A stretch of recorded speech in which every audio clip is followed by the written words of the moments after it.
Hello, good morning! Hi guys, kamusta? Another day, another mini vlog. Na-miss ko talaga itong pagbo-voice over. Kung napanood niyo yung mga previous vlog namin, ay naka-bed rest nga ako ng 1 week. But now, I'm good na. Nagpunta na nga ako sa ubi ko kanina para sa follow-up check-up kung okay na ba kami ni Bibi.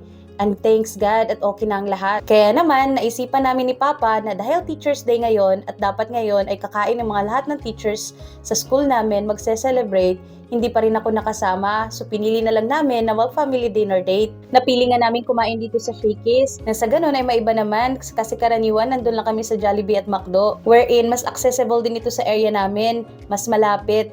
For tonight's dinner, sabi ni Papa, i-try na natin itong family fest nila. Wow, super sulit nga naman. So bago namin nag-umpisang kainan, ay nagdasal nga muna kami, headed by Ella. At pagkatapos nga namin kumain, ay inumpisahan na rin namin kainin itong in-order namin. Sobrang sulit itong family fest na in-order namin. Sobrang dami mo nang makakain. Actually, good for to 5 person ito. Pero naisip namin, dahil bukas ay Sabado at kahit papano ay day off ni Papa, medyo maraming gagawin. Sabi, hitting two birds in one stone na nga ito. Ito na rin siguro yung magiging breakfast namin kapag hindi namin naubos dahil iti-take out namin for sure yung sobra nito. Hindi man ako nakasama sa celebration ng Teacher's Day sa school, masaya pa rin ako kahit paano because I have this quality time spent with my family. And I am so blessed and thankful that I have a husband who is always there to support me, guide me, and always understand me.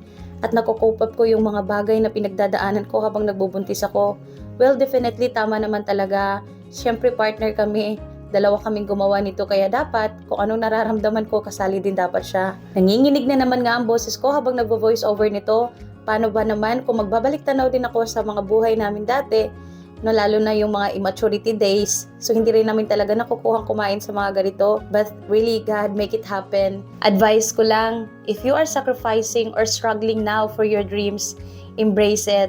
And surely God has a better plan for you, better than ours. Success will follow if you learn how to wait.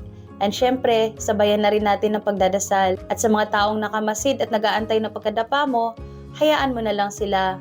Just stay humble, hopeful, that one day, you're gonna make your goals happen and they might wonder how you make it. But all of this will be possible if you have a positive outlook in life.